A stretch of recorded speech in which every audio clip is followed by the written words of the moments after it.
Well, hello, everyone, and welcome to the Canadiens Connection podcast right here on Rocket Sports Radio, where we keep you informed, engaged, and, of course, entertained by one big topic, and that is the Montreal Canadiens. And boy, are we in for a great show today because, folks, come on. The season has unofficially begun with training camp underway. Things are actually happening. Preseason games are right around the corner, and it's been an exciting week, and we're going to dive into all of it. First, let me tell you that my name is Amy Johnson. I'm your host for today's show for episode 366 of the Canadiens Connection podcast. This week's show is titled, It's Gotta Start Now. That's a direct quote. It's got to start now. Who said it? Well, we're going to get into that in a minute. It's got to start now. Habs training camp intensity ramps up. And my co-host is here in the studio with me as well. He's our founder and president at Rocket Sports. Rick Stevens, it's got to start now. Well, we were here all summer. We've been starting it every week through the summer. The podcast has been going. We had news this week, though. Yeah.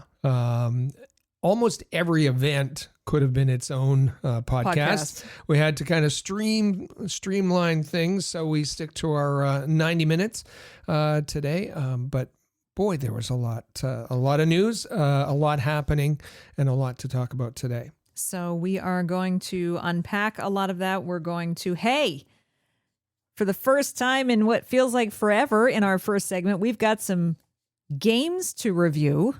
That's pretty fun. We're going to talk about the two games that the Habs rookies played in the Prospect Showdown and who stood out in those matchups. Get you all caught up on some roster news, a little bit of prospect news, but really the rookie camp kind of took care of most of that. And then our second segment is where we're going to dig into our big topic of the week. And this week, our second segment is titled St. Louis Sets the Tone. It starts right now. We're going to do two things in that big topic second segment. We're going to first break down, analyze, read between the lines of the boatload of information and commentary that Habs executives and management put out there during their press conference early in the week at the Canadiens Charity Golf Tournament. Jeff Gorton, Kent Hughes, even Nick Suzuki had some comments as well. We're going to talk about some of the things that they said that were very key. And then with training camp already a few days underway, we're then going to analyze and take a deep dive on what lines look like early in camp, notable things that have happened, notable things that head coach Marty St. Louis has had to say. It's already, as he says, it's got to start now. Well, training camp is already making headlines, and we're going to take you through all of it to get you caught up so that you know where things stand, because the Canadiens have their first preseason game in just a couple of days. So with that in mind, don't forget this is an interactive podcast. We will have a Canadiens Connection question of the week for you that we want you to send in your replies to. We're also going to give you some of the great replies from last week's question. But if you do want to send in your responses, if you do have a question for us about the Canadiens or their prospects, if you have something you want to say about the Canadiens or their prospects, send us a text on the Rocket Sports text line. That's 585-3-ROCKET. Again, that's 585-3-ROCKET. You can also drop a comment on our YouTube channel. Where can you find that? Well, just head over to InsideTheCanadiens.com and you'll find our YouTube channel. Or you could also hit us up on social media at Habs Connection on Twitter, Facebook, and Instagram. So let's not delay. Let's kick things off with the two games that the Canadiens rookies played last weekend in the Bell Center for the Prospect Showdown. As a reminder, of course, that was the Canadiens rookies versus prospects from the Toronto Maple Leafs, the Ottawa Senators, and the Winnipeg Jets. The Canadiens played two games. They faced off against the Winnipeg Jets prospects and the Toronto Maple Leafs prospects. So kicking things off on Saturday night, Rick, at the Bell Center, the primetime matchup, the 7 p.m. matchup, Winnipeg versus Montreal. This one was a tight final score, but Winnipeg did come out on top in this one, 4-3. A little bit back and forth. Does the result matter? I don't know. What mattered to the fans there, and it was a full Bell Center, lots of fans, and including in one of the private boxes, about 10 of the Montreal Canadiens players who were pretty excited, and everybody was excited by Ivan Demidov. He was as you might expect. He was electric. He was outstanding. He had a goal and 2 assists. And frankly, he was too good to be there. Yeah. And I there was some discussion ahead of this prospect showdown. Should Demidov be there? I said after this game, he should definitely not play on Sunday. You don't want to risk anything happening, and he didn't. But he was outstanding. He was the offense. Yes, Kapanen got a goal. Yes, Fleury and Xhekaj got a goal. But it was all due to the magic of Ivan Demidov. He was outstanding. Jacob Fowler was really very good. Mm-hmm. In his period and a half, not allowing a goal. And that excited the fans. It excited Lane Hudson and the teammates who were watching upstairs. And it was, despite the loss, I think an enjoyable. I really like the move to this kind of tournament, especially adding in the extra team this year. I think it was very successful. I think so too, and I think the amount of tickets that they sold proved that that's a good city to host such a tournament because the Bell Center was packed. Now, less than 24 hours later, Montreal would play again on Sunday afternoon at 3, facing off against the Toronto Maple Leafs prospects. Now, chalk it up to 2 games in less than 24 hours. Chalk it up to maybe that electric buzzsaw of Ivan Demidov not being in the lineup. But Montreal really struggled on the offensive side in this one, with Toronto coming again 4 goals against Montreal. This time the Habs prospects, however, could only come up with 1. A lot of penalties, a lot of fighting and scuffling and scrums, and a little surprising that so many players dropped the gloves in this, but they did. They had something to prove. They were to the coaching staffs and scouts that were watching. So, the only goal for Montreal came from Philippe Machar. As you said, Demidov not in the lineup. Jacob Fowler again in for the first half of the game. He gave up a goal on defending a 5-on-3, so we're not going to fault him there. And there was another. He gave up an earlier goal that was kind of a screenplay. Certainly didn't. It kind of surprised him for sure. But there were good performances in this game, despite the score for the Canadiens. Very pleased. I have to agree with the leadership team that was chosen for the tournament. Just like if it were a regular team, there's always a captain and 2 alternates from the prospects who are chosen as the leadership units for these teams. Luke Tuck wearing the C, with Owen Beck and Adam Engstrom each wearing an A on their sweater, and thought that that was, I believe that those were 3 solid choices for the leadership team. I agree, and Pascal Vincent making those choices and saying afterwards that when he let Luke Tuck know that he was going to be wearing the C, Luke Tuck was very touched. Very emotional. He said, "You have no idea what it means to me to wear a C on a Canadiens jersey." Remember that many of these players, Jacob Fowler, for example, they were making their Bell Center debut with a full building and all of the emotion that was and energy that was in the building. It was a big deal, and it was a big deal for Tuck to wear the C.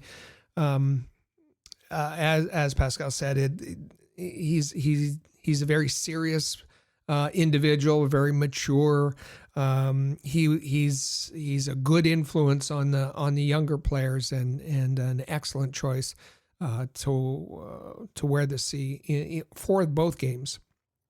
So the standouts, if we want to just talk about kind of the highlights of if you had to kind of do the elevator pitch of what and who stood out as far as the rookie camp, the prospect showdown, that whole package, to kind of put a bow on the rookie portion of preseason.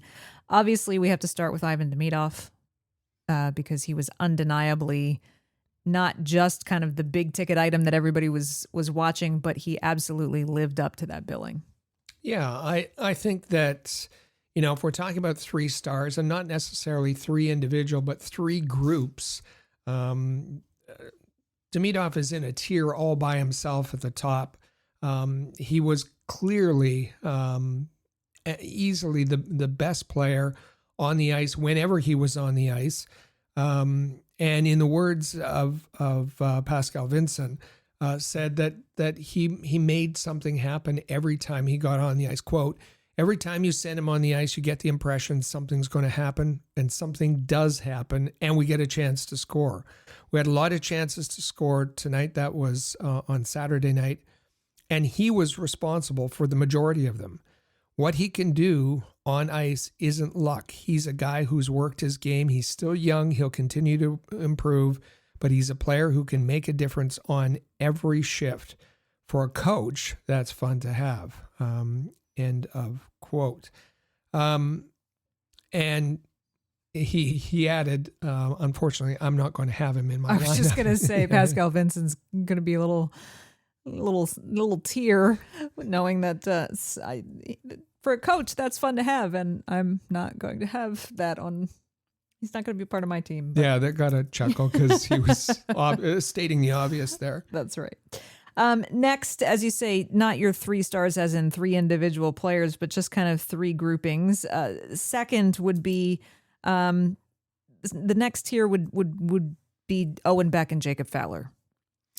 Yeah, Jacob Fowler, as I said, it was his debut at the Bell Center, and he took it all in stride and said, it was for him, it was about the experience. Of course, he wanted to perform well, and he did. But for him, it was more about just soaking up all of the experience, and he was consistent. He was well positioned, and he had to make some tough saves. And I thought he was pretty solid. Owen Beck, Pascal Vincent said, that's the kind of play you're going to see from Beck when he's in the NHL. He was consistent. He was everywhere. He was using his skating to influence what was happening on the ice. First game he was centering the second line. He was up to the top line in the second game. He was everywhere. Finally, there's a grouping of prospects that certainly would catch your eye quite often during games, and that's Owen Protz, Philippe Machard, and Vincent Rohrer. Yeah, I thought it was I kept seeing Vincent Rohrer, and I thought it was interesting after Sunday's game that the coach mentioned him in particular as he plays with men, Swiss League, and plays a mature game. He can be physical, but talked about his conditioning. Pascal said, we practiced them pretty hard prior to the tournament, the showdown. And then you play 2 games kind of back to back in less than 24 hours. And he said the third period of the Toronto game, Roar was the best player on the ice due to his conditioning. So I thought he stood out there. Philippe Michard, we had those quotes from him last week saying he's got to get more involved. He's got to get in front of the net. He's got to go into the corners. He's got to play more gritty. And he did. He scored the only goal, as I said, in Sunday's game, but it was more than that. He was involved, and afterwards he was pumped. He was pleased, and the coach said, he doesn't always get it right, but he has intention, and he has intention, and we can work with that. And Protz, for those of you, he's just fun. Maybe it was your first time seeing him. If you haven't watched him play in the OHL, he is, he hits anything that moves. He's a bulldozer. He's just a tank out there. And it's not, crashing into the boards and creating a lot of noise. It's the open ice hits that he just has a sense of timing. He's not running around the ice chasing hits. He just has an incredible sense of timing. He's solid. They're clean hits. Yeah, the hit against Kieran Walton, I think his name is. Oh, he just leveled him. 6'6", 212 is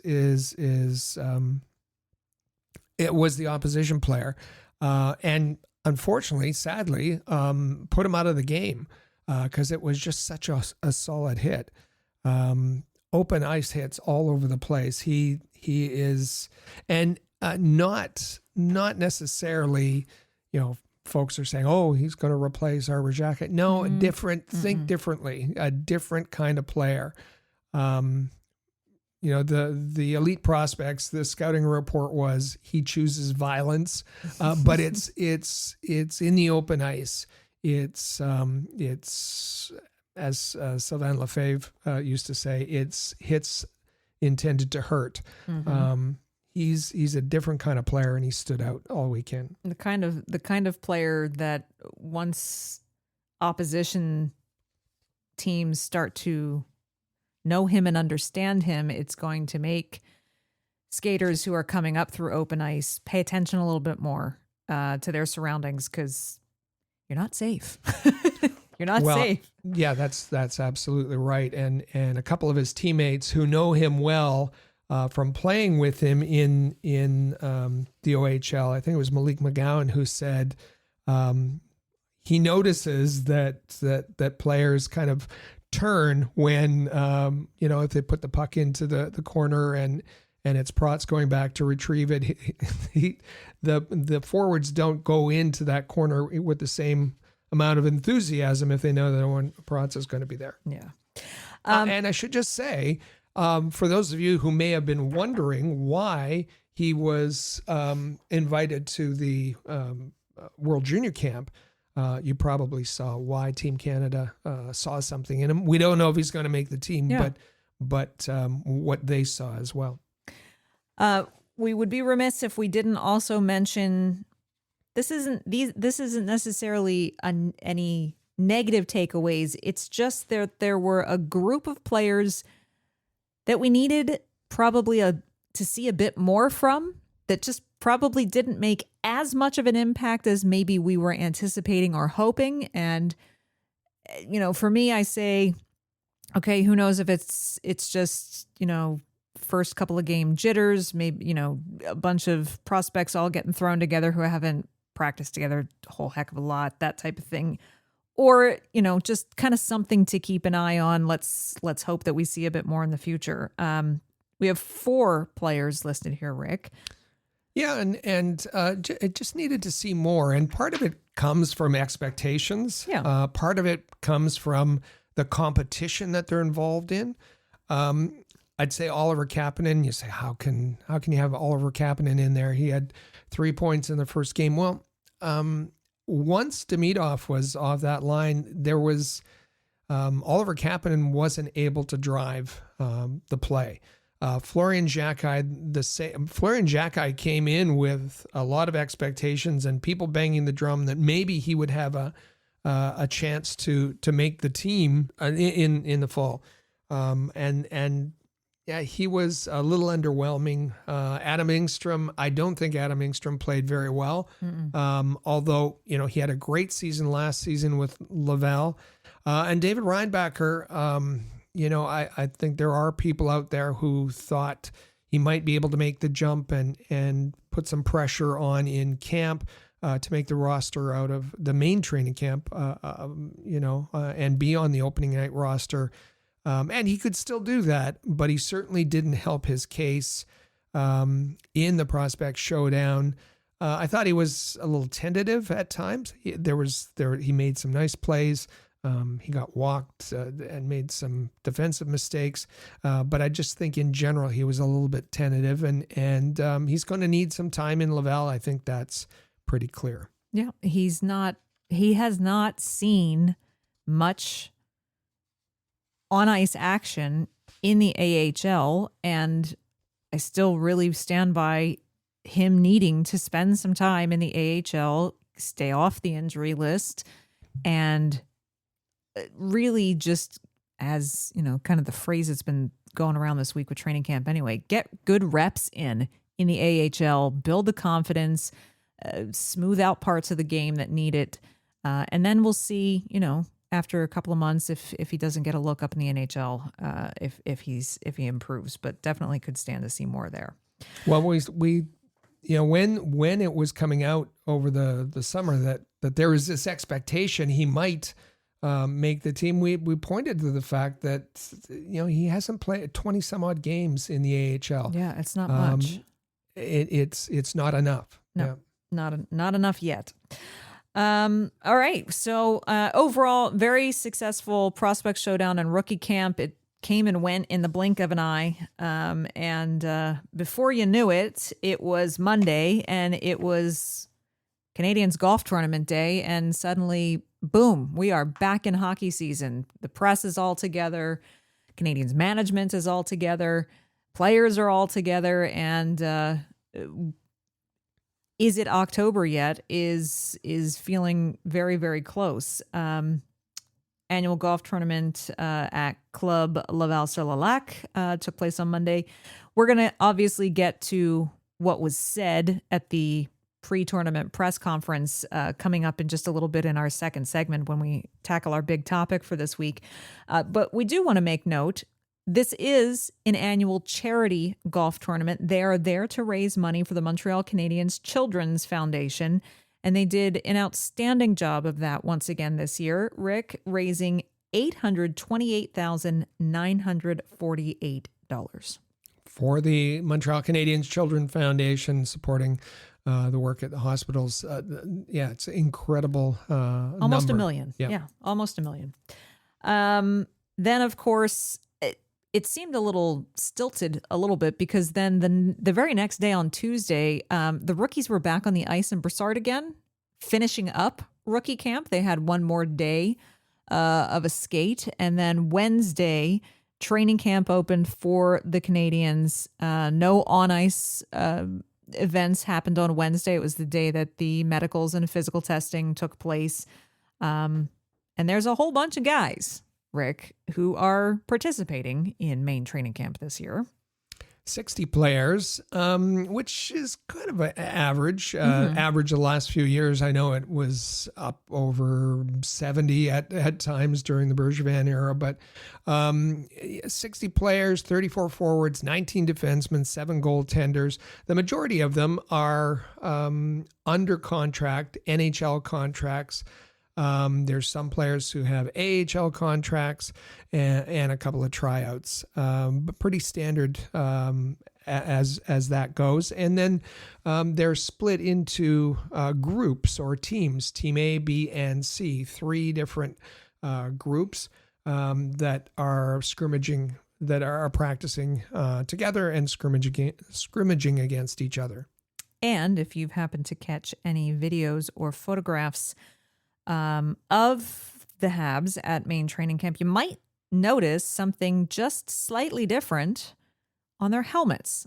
And it's a pretty special tribute.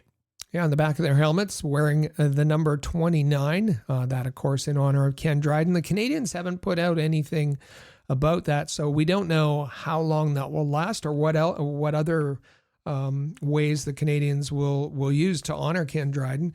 But in the training camp, that number 29 is pretty prominent on the back of their helmets.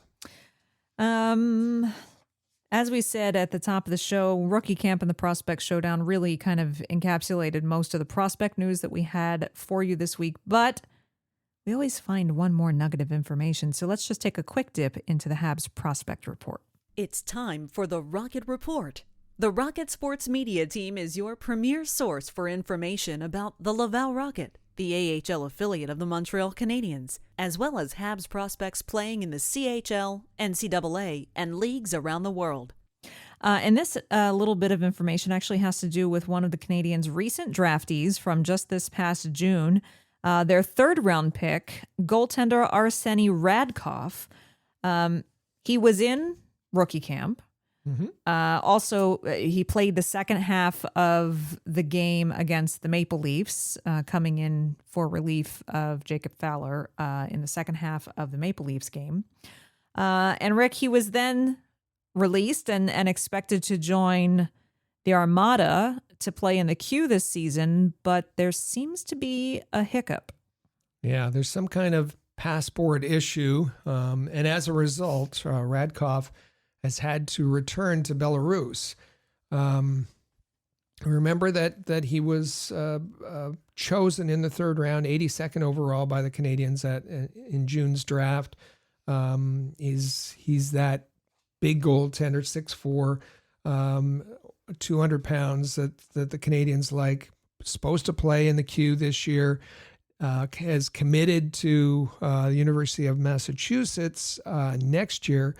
But there's a hiccup with his passport, and he's had to return to Belarus. We don't know how long. We don't know if it'll get sorted out in time for him to get back. But with the queue ramping up, he's not going to be there, and that's going to cause them a problem, and certainly a problem for his development temporarily. Something to keep an eye on. Just a couple of other hockey notes from around the league. LA Kings center Anze Kopitar has announced that this is going to be his last year in the NHL. Rick? He's going to retire at the end of this season, and has had a wonderful 20-year career with all with one team, with the LA Kings, and certainly as their captain.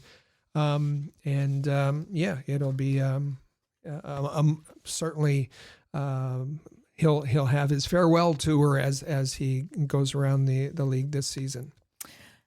So for all of you who usually like to draft Anze Kopitar on your fantasy hockey teams, it's your last year to do it.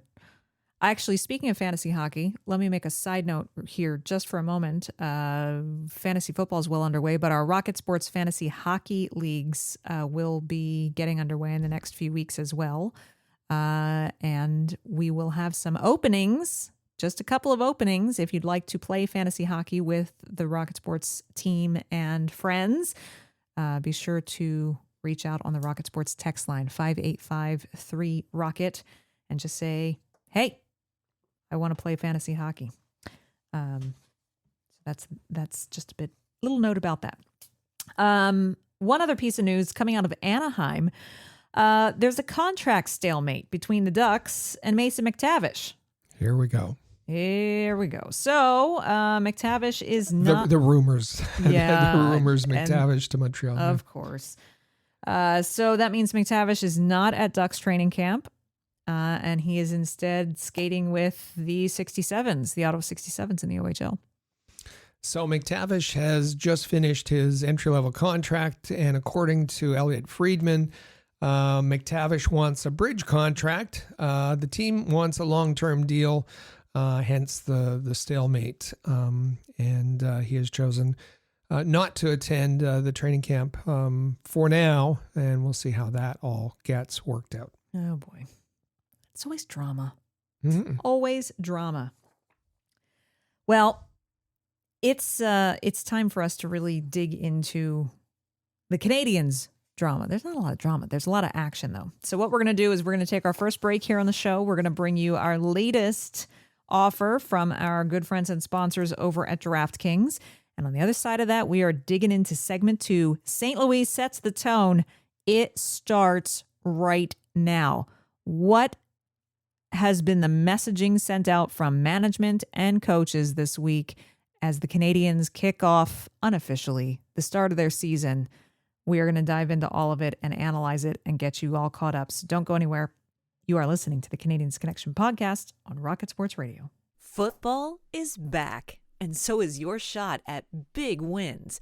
With DraftKings Pick 6, the official daily fantasy partner of the NFL, your game day instincts can score you real money fast. Here's the play. Just pick more or less on 2 or more player stats, from breakout rookies to elite QBs, and unlock the upside every snap brings. The better your calls, the bigger your payout. And here's the kickoff bonus. New DraftKings customers get $50 in bonus picks with just a $5 entry on your first pick set. This season, play your player instincts. Download the DraftKings Pick 6 app now and use code THPN. That's code THPN. Play just $5, get $50 in Pick 6 bonus picks. Make the call. Ride the upside. In partnership with DraftKings Pick 6. The crown is yours. Gambling problem? Call 1-800-GAMBLER. Help is available for problem gambling. Call 888-789-7777 or visit ccpg.org in Connecticut.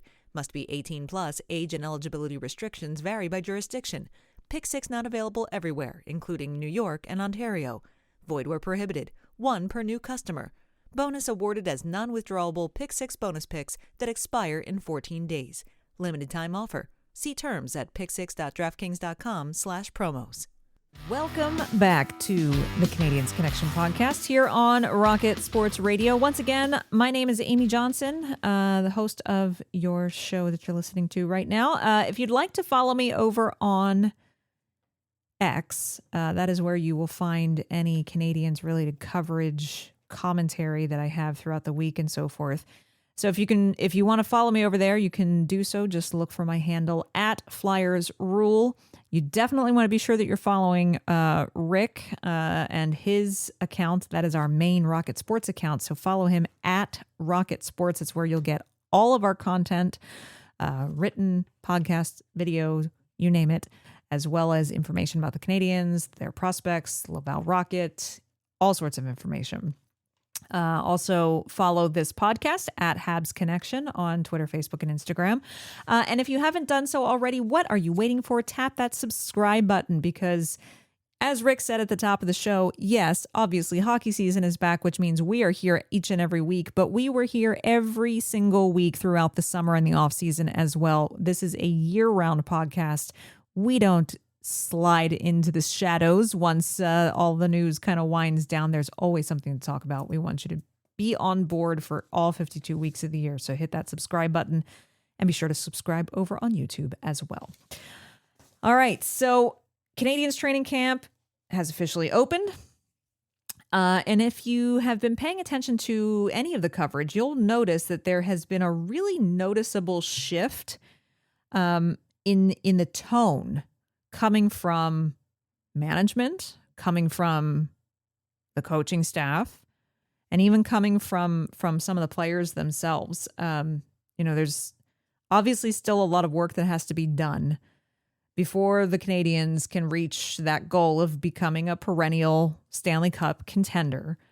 But with that in mind, it really feels like and really is that there are tangible expectations that are within reach, that are just within their grasp for this season ahead. It's the first time in a while that we've heard a kickoff to the season that doesn't sound like a bunch of canned responses or a bunch of, recitation of a bunch of lofty hopes and dreams and, well, we hope to do this and it would be great if we could do that. And it was much more grounded and much more realistic feeling this year, but high on the optimism.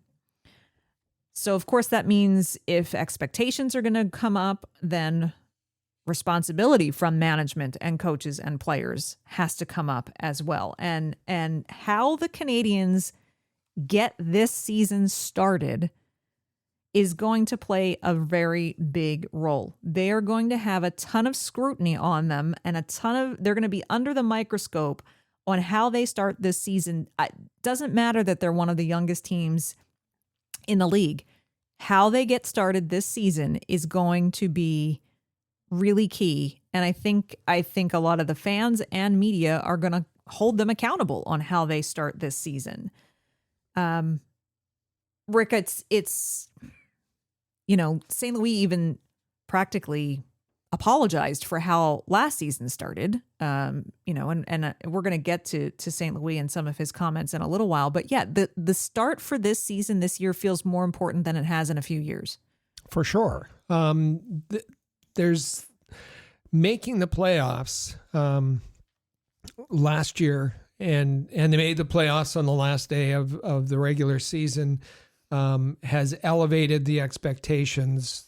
Making the playoffs is a minimum amongst the fan base. If you listen to people on social media, the messages that we're getting, making the playoffs is kind of a minimum, and we'll get to what the captain said about that in a second. But expectations are raised, and also part of that was because of the work that the management group did in the offseason in raising the talent level on the team. And so, expectations are higher. At the Montreal Canadiens golf tournament, the media availability section, everybody came to the microphone, and unlike last year, there wasn't any kind of predefined theme, the in the mix that they came up with last year and said that was going to be their theme, and everybody got tired of that. Mm-hmm. Even the players and the management got tired of hearing that. So they didn't do anything like that this year. If there was, I'm just going to interject here for a second. If there was one phrase that did get repeated quite a bit, and I guess this is kind of a less controversial phrase, it was, we just keep making progress. Yeah, keep moving forward. Jeff Gorton must have said it at least 5 or 6 times. Kent Hughes said it. Jeff Molson might have even said it as well. Keep progressing and keep moving forward. And I think that they are satisfied with what they were able to do in the summer, but not content. Maybe there's a little disappointment that they weren't able to add that second line. They went into the offseason saying their number one goal was to add a second line center. And by the way, Kirby Doc, I hope you're not listening to us say that. But they were unable to do that. But I think they're clearly focused and want to move this group forward. They see the potential. They see the core. They see how things are coming together. They see the enthusiasm amongst the fans, expectations rising, and the fact that they have a rather unique group of players who many of them spending their summer in Montreal, but then getting together early and have been having those unofficial, informal kind of skates throughout August, and they see something that has potential. They see some movement. They see energy, momentum, and they want to capitalize on it. They do. One of the things that Jeff Gorton, of course, was asked about was Ivan Demidov, but specifically kind of like the role that they expect Demidov to play or hope that he can play, asking specifically if he can drive a line from the wing and whether at his age and experience level in the NHL, if he's even capable of doing that or if it's too soon. We all see it, Tony. Everyone sees that he can make plays and that he's a very gifted player and that he wants the moment. So that's really important to be that kind of player you're talking about, to have those qualities. So no, I don't think it's too soon. You know, it wasn't too soon for Lane to do what he did.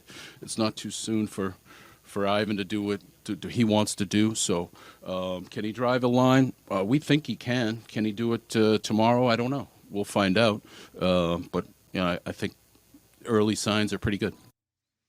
So we remember way back when, at the end of the season, when they talked about the summer, and Jeff Gorton said, yes, we're going to be looking for a second line center, but there are other options too, and maybe there'll be a winger.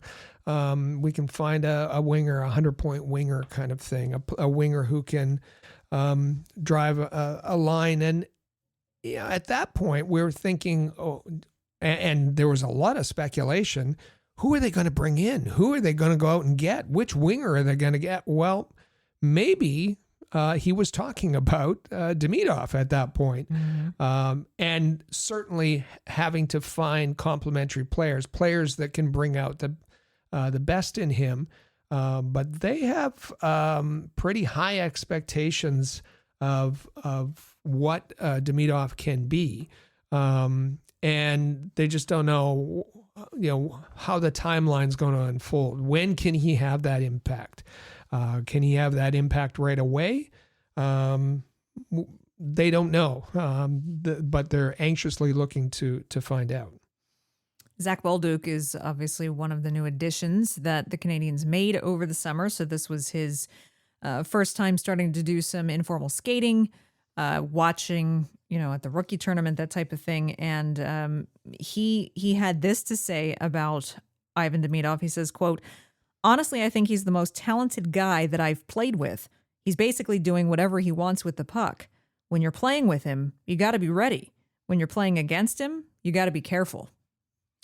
Thought that was pretty incredible. It's not that Zach Bolduc has had a long NHL career, but he's played on, squads that have some pretty good players, including the St. Louis Blues. And for him to immediately out of the gate say, "Okay, I've seen enough. He's the most talented guy that I've ever played with."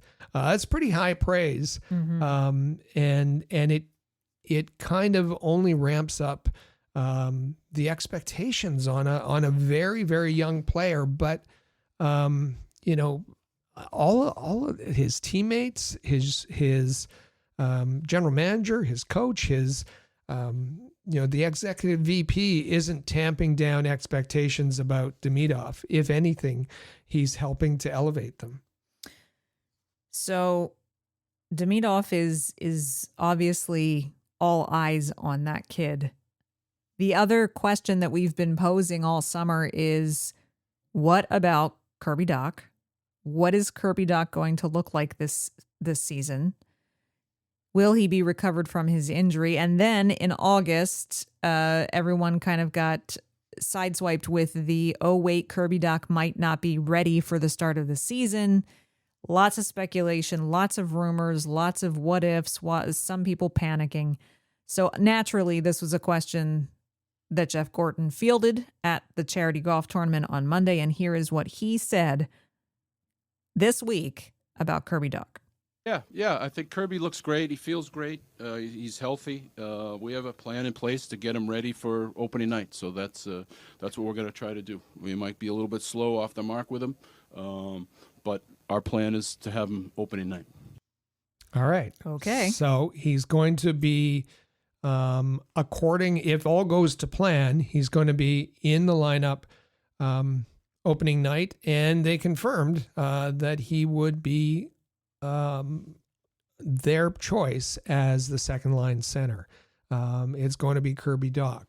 Now, will that mean managing his workload prior to opening night? Will he not be in as many preseason games? I think it's safe to say that they're going to monitor him carefully, make sure that he doesn't have any setbacks or anything like that.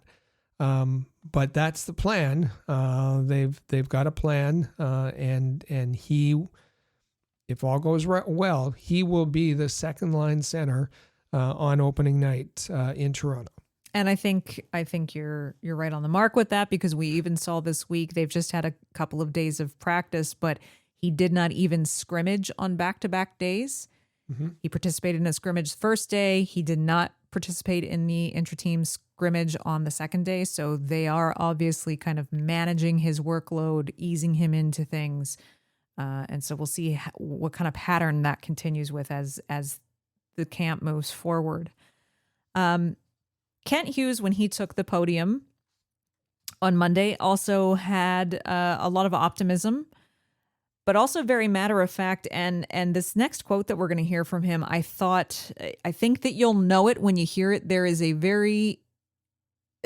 sentence that he says that definitely made me, I was live tweeting the press conference as it was going on, and I furiously started typing because I thought, oh my goodness, like he just said the thing out loud, which I thought was very interesting and kind of gives us some new perspective on the mindset of how management is handling the roster and the roster makeup right now and in the immediate future. This is what Kent Hughes has to say on asset management at this stage of the team's evolution.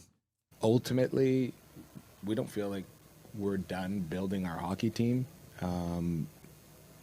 but we're in that phase or sequence where we're constructing the hockey team, right? It's not just, I guess our priority isn't just being as efficient as we can in terms of our asset management. If we have to overpay to do something to get a specific player that we think is important to the future of our team, then we'll do it. Yeah, there it is.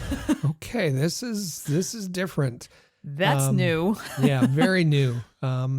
Previously in the rebuild, it was about making sure that any trades, anything is done in his word efficiently, so that they're packing on, they're collecting as many assets as possible, not getting involved in a bad trade, being very efficient.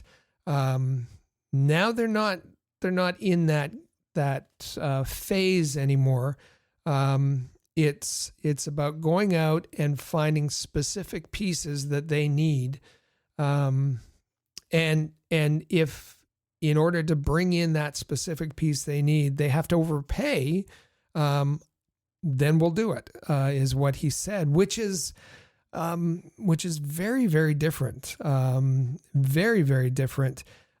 He went on to say that it has to be a player that helps. Not only this season, but beyond. Mm-hmm. But they're willing to overpay for specifically the right piece that they need, that they can afford to be patient, they can afford to be picky, I think was the word that he used. And they probably would have liked to have gotten that done in the summer, but Kent Hughes said, he kind of agreed with us. We said the same thing. It was the quietest summer he's ever experienced, mm-hmm. In terms of discussions and action and trade talk and all of that.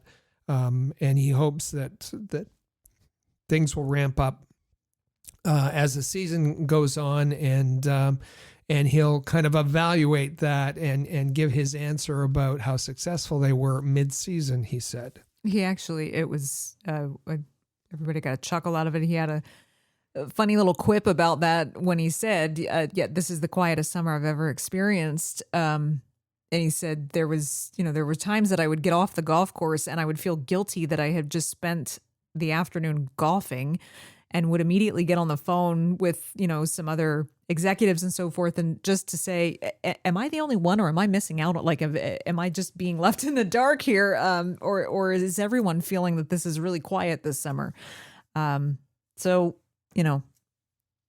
quiet overall, but I think Kent Hughes is doing what's right in at least acknowledging that they're willing to overpay for the right piece of the puzzle, but not rushing into anything either, and trying to be intentional about it. Jeff Gorton had been asked something to the effect of, if you guys don't make the playoffs this year, is that a failure kind of thing? And he replied with, I don't really like the word failure. So would it be a failure? And he kind of rattled off kind of a typical Jeff Gorton kind of answer. Most of the management side of things was focused on that whole keep making progress, keep moving forward, optimism, kind of tempering some expectations, but also setting a decently high bar at the same time. Nick Suzuki got up to the microphone, and as a player is wont to do, he definitely set a different tone, the tone that's coming out of the players' dressing room about guys who got a small taste of the playoffs last season and certainly have high expectations for themselves and for the team as a whole this year as opposed to last year. Yeah, I think the outside expectations last year were a bit low, just, trying not to get too far ahead of ourselves, I guess. This year, I think everyone kind of sees us as a playoff team, and that's where we all think we are too. Just kind of matter-of-factly, we're a playoff team. Had he said the same thing last year, as he acknowledges here, it wouldn't have been received in the same way because expectations were pretty low, particularly the way the team started. But said we are. We're not hoping to be. We see ourselves as a playoff team this year. And so I think had the same person who asked that question of Jeff Gorton, is it a failure if they don't make the playoffs? If they had asked that of Nick Suzuki, I think the answer would have been obviously very different. I think Nick Suzuki and most of the players on that team expect to make the playoffs. They have that mindset, and you can't fault them. Professional athletes are competitive at the core, and they have to have that mindset going into a season that they are a playoff team and that they must make the playoffs. It's just a matter of time before we find out if that becomes a reality. And there are things going through the season that they don't have the answers on right now. Jeff Gorton said we have to figure things out, and we have to figure out, can Kirby Dach handle? Can he be the second line center? Can he physically handle the pace? What we're going to see from Patrick Laine? What about Demidov and his adjustment to a full season in the NHL? How's Zach Bolduc going to fit into our group? What's our defense going to look like? Will David Reinbacher become part of that defense this season at some point? There's lots of things for them to figure out. And then there's that other piece if they want to be able to add something for a specific need that they need to address, but they need to find out what they have first. So the first steps to doing that is getting training camp underway, and that happened just 2 days after the golf tournament. And right out of the gate, there was no on-ice sessions on Wednesday, as we said earlier. It was physical testing and their medical exams. But Marty St. Louis did meet with the media on that day as well. And right out of the gate, the intensity to kick off this training camp is vastly different than we have seen it or felt it in past seasons. Rick, you even said to me before the show, Marty St. Louis is different this year. He is. And I think you're going to hear that in some of these clips from him we're going to take you through some of the things that he said in the first couple of days of training camp, and the shift. There seems to be a mindset shift. There is a mental shift, a mental preparation shift, a performance shift that's coming from the top down. And let's kick it off with Marty St. Louis talking about. I alluded to this in the first segment, talking about the slow start that the Canadiens had last season that we have said, obviously, they cannot repeat that. No, listen, I take full responsibility from our start. You know, I had great intentions coming into camp. I felt I was prepared, and I thought we attacked what we wanted to attack. I think what derailed us last year a little bit is more of an emotional level with all the injuries that were, and the games were wild, and we were cautious of who we were playing now because we didn't want to lose more guys, and it kind of derailed me a little bit, and I feel that, you know, I can't control that. I can't get caught up with that. We just got to keep going, you know. And I felt like we were very cautious after that happened, and I felt we didn't get enough like real reps from some of our guys because we were too cautious. And I hope I don't have to be that this year, but I felt like I definitely could have handled it better when we were emotionally challenged a little bit with what was going on in the games. What is he talking about there? This is really interesting, fascinating. And yeah, we've talked in the past about Marty St. Louis coming to camp, and, you know, how much thought has he given to the team and the plan, and how he sets up the training camp over the course of the summer. And Marty's talked about enjoying his summer and playing golf and being with family and all of that. And there was some question about, you know, how seriously he's taken it. And he comes out of the gate and says, it's my responsibility for how slow we started, how we started last year, that there was a poor start to the season because of training camp and what happened in the preseason.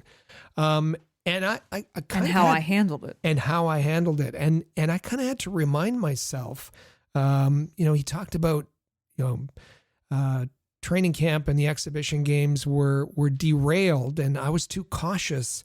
And we had injuries, and I didn't want more injuries. And yes, we remember Patrick Laine injured in a preseason game, David Reinbacher. And then Marty St. Louis said he reacted emotionally. And I'd forgotten about the shenanigans that went on after that. The shenanigans between, you know, who's going to be in the lineup. And we were expecting, as it gets towards the end of the training camp, at the end of the preseason schedule, to see an NHL caliber lineup. And we never did really see that because of the shenanigans that went on between the teams, and the Ottawa Senators and Steve Staios. And there was even negotiations between which players are you going to play? Which NHL players are you going to play? And Kent Hughes was involved in that. Marty didn't want to play his players. He didn't want anybody else getting hurt. So yes, they met the minimum NHL games threshold that the NHL requires for preseason games, but there wasn't the reps that the team needed. And there was a bit of a lack of intensity, and it was, you know, it set the for those that at one time said preseason doesn't matter how many games you win or lose. Marty's saying, yeah, it does. And how you play, it does. The intensity, it matters. You know, you gotta toss out everything that happened last year. And he wants to start differently. This was before they had their first on ice session. It's something that had been brewing and maybe he was brooding about over the summer, and he wanted to make sure that it was changed, that they were going to be intense. They weren't going to be as cautious. They weren't going to waste time in training camp. He had seen that his players had spent the time, preparing. They'd even all come in, many of them had come in early, and he was coming in from day one, wanting to set the tone that this was they were going to start on time. They were going to start right on time, and you weren't going to, take it easy in the first couple of on ice sessions, and maybe take it easy in the exhibition season, and then, as he said, flip the light switch when it came to the first regular season game. It was going to that light switch was going to have to be on right from the start. Absolutely. And he's going to, this next clip that we're going to play, it's a little longer than we typically do for an audio clip, but he actually has really good things to say. And so we're just going to let it run a little bit. This is how the coach is describing what kind of urgency is needed in training camp, why you can't take the slow and steady approach during preseason and training camp, why you can't tap the brakes, why there needs to be intensity right from the get-go. I think what has to happen now, like starting tomorrow, is, they've all did their work in the summer and they've scrimmaged and this, all that, but, the shinny hockey is over. It's got to start now. The decision you make with the puck to the neutral zone, it's got to start now. How your alarm goes off from offense to defense, it's got to start now. The way we play in our D zone, it's got to start now. It can't to me, we're going to drive that as a staff. We're going to drive that home, but it starts with the individual. It's got to be urgency. It's now. It's not like, I'll just flip the switch. I mean, trust me, I've experienced many training camps, where you're trying to feel your way through camp and whatnot. I used to love to play as many exhibition games as I could, and my coaches didn't like that because I wanted to be ready. Game one, I wanted, it's all about where's your edge? You're going to wait for 3-4 games in a regular season start to now okay, be going. I feel like, where's your edge? How do you get your edge? It's every reps you're gonna take in practice right now, real reps, not skill stuff that you did in the summer. That's and listen, we do a great job and try to put these guys in the right context and how they're learning and working on their game. Can you make it 60% real for them, 70% real for them? Because there's that 30-40% that doesn't allow it to be real because there's no physicality or urgency involved, and a result at the end of that's on the line. So if you have that mindset now from the start that you're keeping every reps real, and you're going to play a scrimmage and you're going to keep it real, you're going to play the game that's going to be asked game one of the regular season, I think if you do that individually, you have an edge. And if everybody does that collectively, I feel we have an edge. And again, to me, having an edge is just raising the percentages of being successful, and knowing that it's not guaranteed, but you're just raising the percentages. His voice was raising. He was getting intense the longer that went on, getting emotional. This is something that's been on. He's thought about it. And the other part of it, and even him saying, the slow start, that's my responsibility. These mea culpas are kind of a more mature coach. I think in the past, when he was challenged on some of his decisions, whether it be, changing his plan, he talked about playing East-West, and because that's what he taught in minor hockey, and then he flipped from that, the hybrid last year, the full hybrid, and then saying no, he wasn't going to change, and then David Savard went to him and said, okay, we're going to change because it's not working. All of that, he when he was asked about it, he was very defensive. I think he's, maybe that came from the fact that people were saying initially that he didn't have the experience to be an NHL coach, and he reacted defensively. Now he's coming out and saying it was my fault, and he's got that stature. He knows he's an NHL coach, and he's able to react much differently, saying last year was my fault, and so we're going to do things very differently. Shinny hockey's over. We got to start now. We're going to start with real reps right now, right from the start. And I think that's absolutely an appropriate message for the coach to be sending, because the players, no matter if they are the oldest veteran or the youngest rookie, the players are going to take their cues from Marty St. Louis. And if Marty St. Louis comes into camp with a bit of a lackadaisical kind of, okay, we're back, this is fun to be back, let's ease our way in kind of outlook, the players are inevitably going to follow his lead. If he comes in with this kind of attitude, he's hungry for it, he understands the urgency, the intensity, the players are going to feed off of that as well. And you heard there, we said at the top of the show, the title for this week's episode is, quote, "It's gotta start now." It's Marty St. Louis saying it's all gotta start now, not in 3 weeks. And so let's just hear him talk about the need for it to start now. Okay, it starts now. Yesterday, I think the compete level out there, the pace of play is very high. And I feel like, and it's still like a very, I wouldn't say safe, but, there's physicality, but guys are not overly like hitting guys in vulnerable position stuff. But it's very close to what it should look like. And I feel like if you take all those reps like that, I think you raise the percentages of having a good start, and same thing in practices, So I would say, I think as a group, we've talked about that in the last few days and before we started, that it's now. So the earlier clips that we played were from Wednesday. This is from Friday, and he's still repeating the same message, repeating the same urgency that they really want to start well. And in order to increase the percentages of starting well, you've got to practice well. You've got to practice hard. You've got to practice as if they're real reps, as he said. He said nobody's out there delivering hits on vulnerable people in vulnerable positions, but in every other way, they're not playing safe.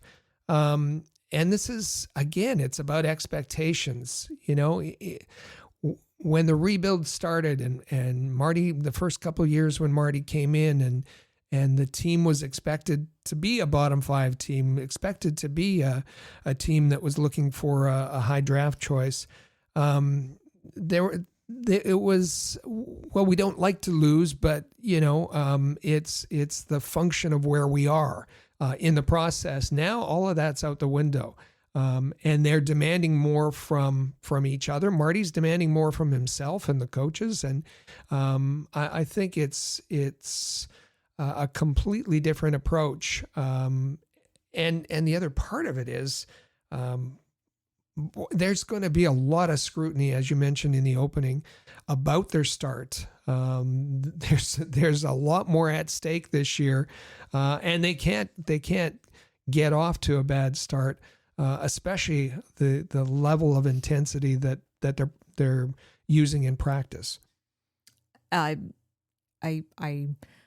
didn't play hockey, but I had coaches through high school and university who drilled it into our heads. Practice makes permanent. You have to practice the way that you're going to perform. And I think Marty has keyed in on that now. And if that's going to be his kind of new mantra for the start of a season, this year at least, and hopefully in years going forward, I think that will be nothing but a positive effect on his players as well.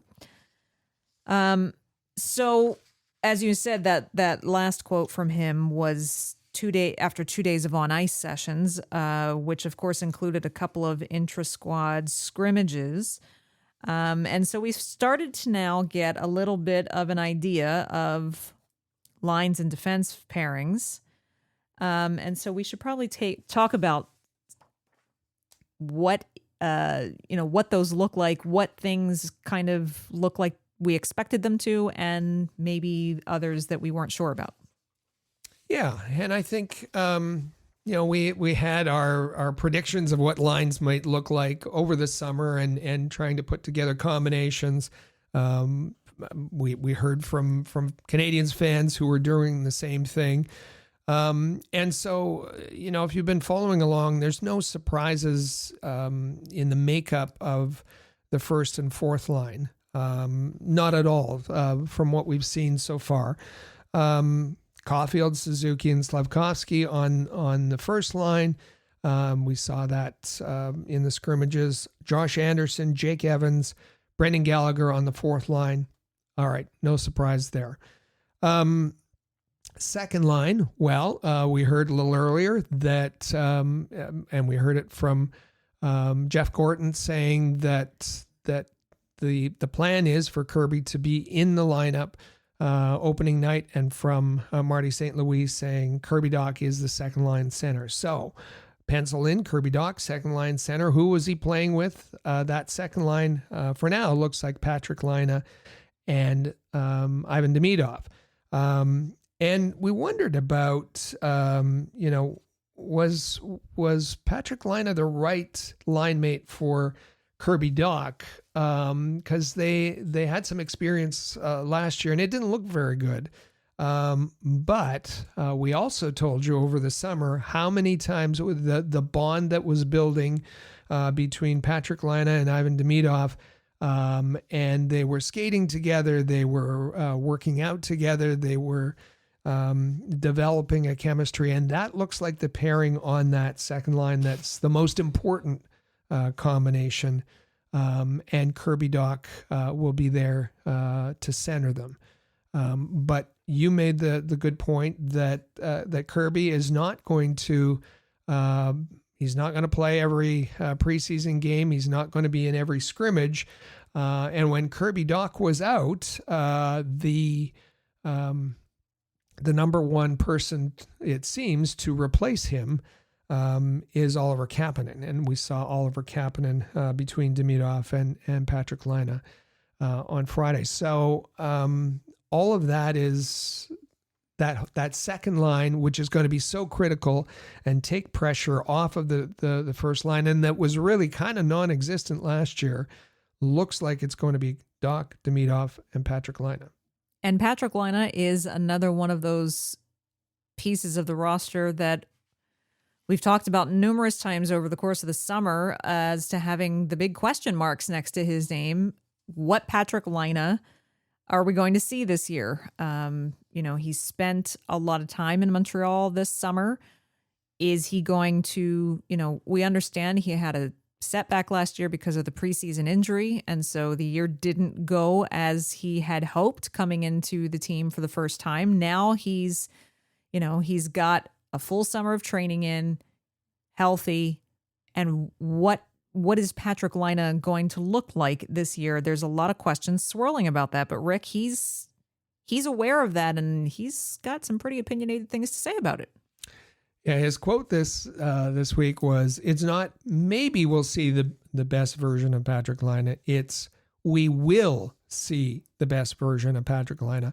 He said, "I'm ready to skate, score tons of goals." He said that his goal this season is to win the Stanley Cup.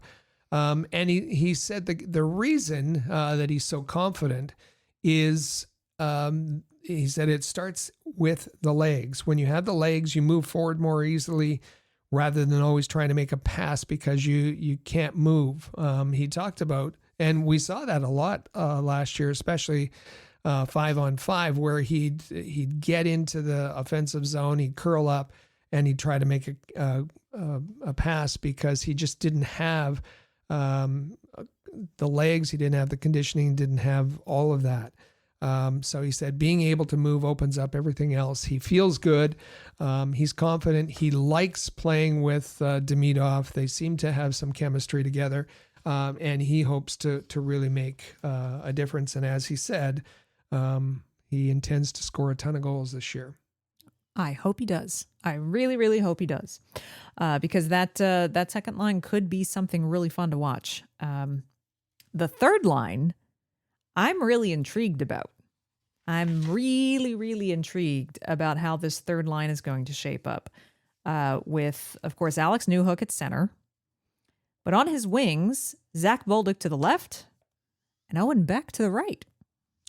This could be a real speedy line. And we told you last year that Owen Beck was spending more time on the wing and he was being groomed on the wing. Of course, he had spent his entire hockey career at center and was called up and put on the wing and a little bit uncomfortable for him. So when he went back to Laval, it was something that they worked with him and gave him a lot of time on the wing, and he can be very effective on the wing. Marty St. Louis said that he's a really good player when he plays a direct game, when he plays to his identity. And that identity includes being reliable defensively, being really good, using his speed on the forecheck, but not necessarily. Marty St. Louis said that he had the feeling that Owen Beck was kind of chasing offense last year and looking for that, looking to score his first NHL goal during his call-up.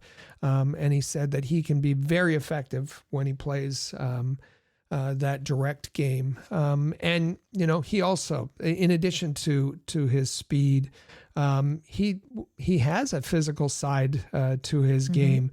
He's a very good face-off guy, and he's good on the penalty kill. So what does he add to that line? Well, we know that Alex Newhook has trouble at the face-off dot, so much so that Zach Bolduc was asked to work on his face-offs over the summer. Well, if you can put an Owen Beck in there and they can switch off and Beck can take some face-offs, he is adding to his toolbox, having now had experience on the wing, can help out with face-offs, and maybe we'll see how it goes on. But maybe that pairing of Newhook and Beck can be out on as a second set or third set of penalty killers as well. We'll see how that experiment goes. But I think it's a really smart decision to use Beck with Bolduc and Newhook here. Now, when we switch to the back end, I think some people will be maybe surprised and disappointed with the top pairing that we have seen this week. Others will not be surprised and say, well, yeah, that's how it should be. And so, let us know which side of that aisle you fall on. But as it is right now, the top pairing on defense is Mike Matheson and Noah Dobson. Matheson and Dobson, more of a veteran top pairing. Caden Gooley with Lane Hudson on the second pairing, and then Arbor Xhekaj and Alex Carrier on the third pairing.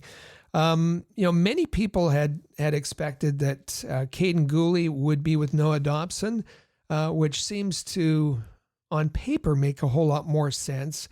Caden Gooley, you want Caden Gooley playing tough minutes, playing physical minutes against the opposition's top line, and you have to assume that he's going to get that anyway. But instead of pairing with Dobson, it will be with Lane Hudson, and those two have played well together. They have experience and they looked very good together. The only issue with that is it puts Lane Hudson on his wrong side, which he's played before, but is not his natural side. The top pairing, I think Marty St. Louis is thinking that if they are able to move the puck effectively out of the zone, that there won't be a lot of time spent in the Habs defensive zone where mistakes can occur. And of course, we've seen Mike Matheson is he makes risky plays. He's reckless, like a younger player, and he hasn't really grown out of that. Great skater and is able to develop the offense. But put with another player who is very good at moving the puck. And what we don't see there is any kind of of physical presence. Neither player has a physical game. They're certainly able to move the puck up the ice. I wonder, openly wondering whether Matheson and Matheson has in the past needed someone to back him up for his decisions, whether that will stifle Noah Dobson at all. And we'll probably see some changes made if it doesn't work out. But this is what they've decided to go with at the outset, and it looks like they would prefer having Matheson and Dobson. Actually, I think the time might be equally spent between that first and second pairing. The other issue there is I think you want Lane Hutson with the top line. You want him out there with the Suzuki line, and because the Suzuki will likely be up against the opposition's top line, you're going to see Gooley and Hudson out there more often than not against that top line. So we'll see how it works out. And then the third line, I think, Arbor Xhekaj looks pretty good in camp so far and has had the edge over Struble, at least to this point. And it's possible, maybe Arbor Xhekaj didn't like all the scuttlebutt recently of possible trade talk to Toronto and that type of thing. And there were plenty of times last year where he didn't play, and maybe maybe that kind of put a burr under his saddle, and he wants to say, hey, I want to claim this spot. I don't want to be the guy watching from the suite at all. So we'll see how that all works out. Goal has been Montembeault, Dobish, and Kakkonen, as to be expected. Yeah, I'd just say with respect to the goaltending, there hasn't been really any developments there. There hasn't. We said coming in that it was Dobish's, the backup position was Dobish's to lose, and there hasn't been any reason to change. Now that could change during the preseason games. Kakkonen still has an opportunity to prove himself and to steal the job. But just there's been no development so far. No. So that brings us to this week's Canadiens Connection question of the week. This is where we ask all of you listening and watching a question related to this week's big topic, and we want you to send in your answers. Because we're just curious and we want to know what you think. But more importantly, we're going to pick the best answers that you send in, and we're going to read them on next week's show so that everyone can hear what genius responses and opinions you guys all have. So this week's Canadiens Connection question of the week: do you think that the sense of urgency mandated at training camp is the right message for this young team? I want to know why or why not. Is this message of urgency that Marty St. Louis is setting the tone with, is that the right message for a group that is going to be one of the youngest teams in the NHL this season? Do you think that's appropriate or not? Tell us why. Of course, the way to do that, send us a text, 585-3-ROCKET. Leave us a comment on YouTube or hit us up on social media at Habs Connection. Do you think that the sense of urgency mandated at training camp is the right message for this young team, and why? Very much looking forward to hearing what you have to say about that, and just overall your thoughts about how the first week of training camp has played out, and the line combos and so forth. Looking forward to hearing from you, and we did hear from many of you for last week's Canadiens Connection question of the week. And just after we take one more quick break here, hearing from our friends and sponsors over at DraftKings, we are going to read some of your best responses right after this. So stick with us. You're listening to the Canadiens Connection podcast on Rocket Sports Radio. Football is back, and so is your shot at big wins. With DraftKings Pick 6, the official daily fantasy partner of the NFL, your game day instincts can score you real money fast. Here's the play. Just pick more or less on 2 or more player stats, from breakout rookies to elite QBs, and unlock the upside every snap brings. The better your calls, the bigger your payout. And here's the kickoff bonus. New DraftKings customers get $50 in bonus picks with just a $5 entry on your first pick set. This season, play your player instincts. Download the DraftKings Pick 6 app now and use code THPN.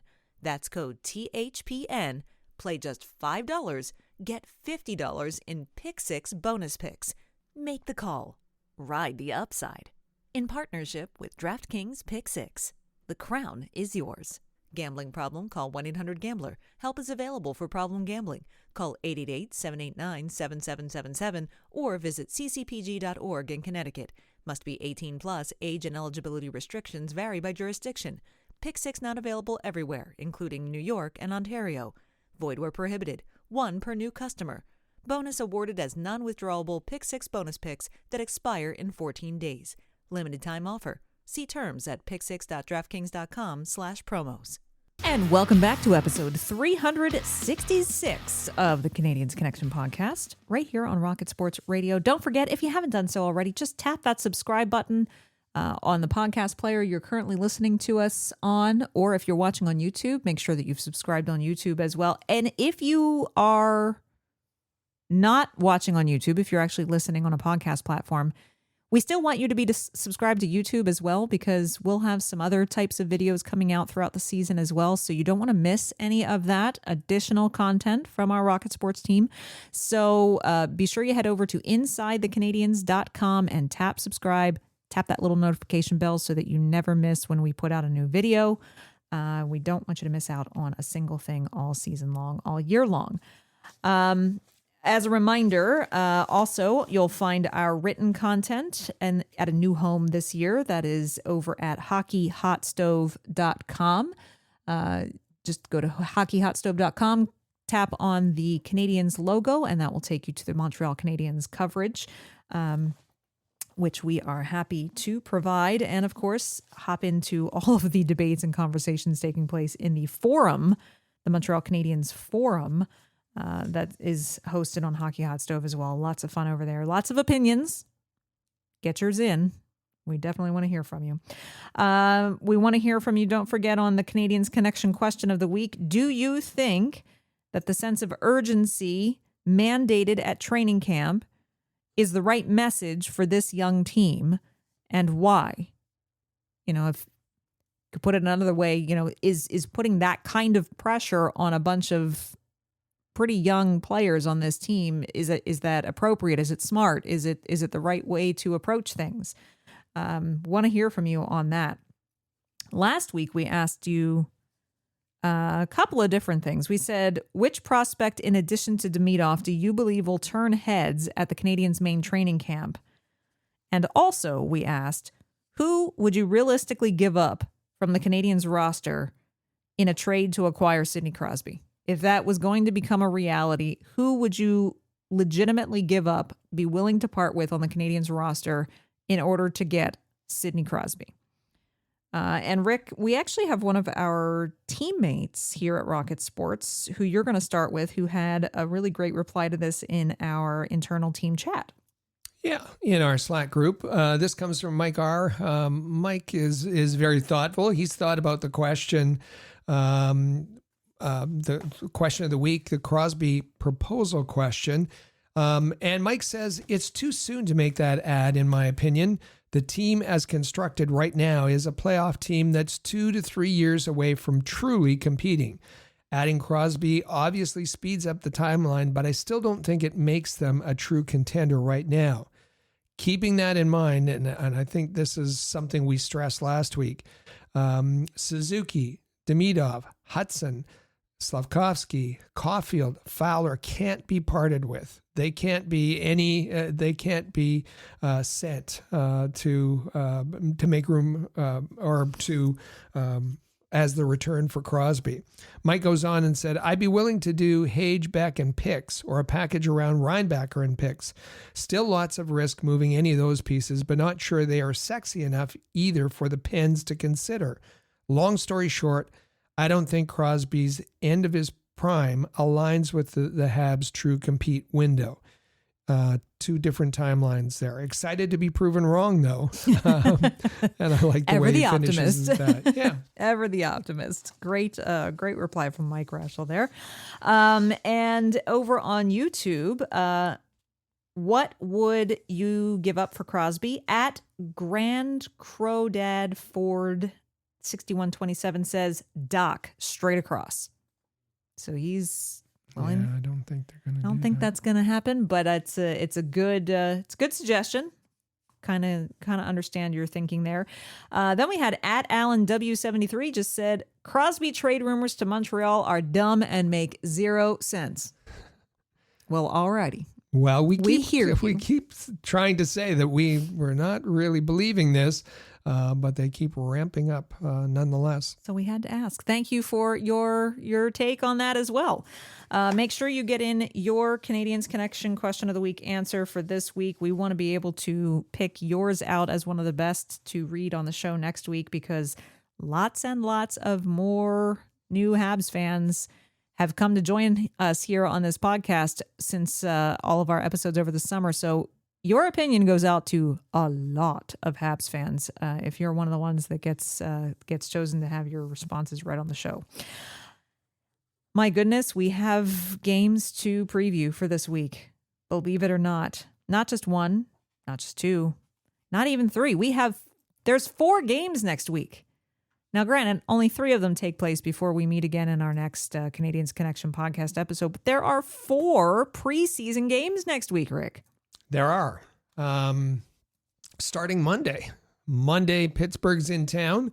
The Penguins meeting the Canadiens. And before the start of the podcast, I wondered whether we know the Penguins had signed Fleury to a PTO and said he may get some preseason action. We wondered if that would be appropriate and probably would, given the Bell Center's feelings toward Marc-Andre Fleury. We wondered if we'll see him on Monday. Tuesday, another Pennsylvania team. It's the Philadelphia Flyers. And then Thursday, the Toronto Maple Leafs. And then we will, just to wrap it up, it'll be after our next podcast episode, but then next Saturday night, it's actually a home and home. Toronto comes to Montreal on Thursday. Montreal flips around and heads to Toronto on Saturday night. There are actual games. And we're going to talk about at least 3 of them next week on the show. We are back for our next podcast on Saturday, September 27th.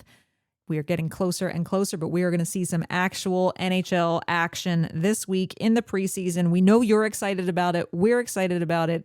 And we can't wait to break it all down with you next week on the Canadiens Connection podcast right here on Rocket Sports Radio.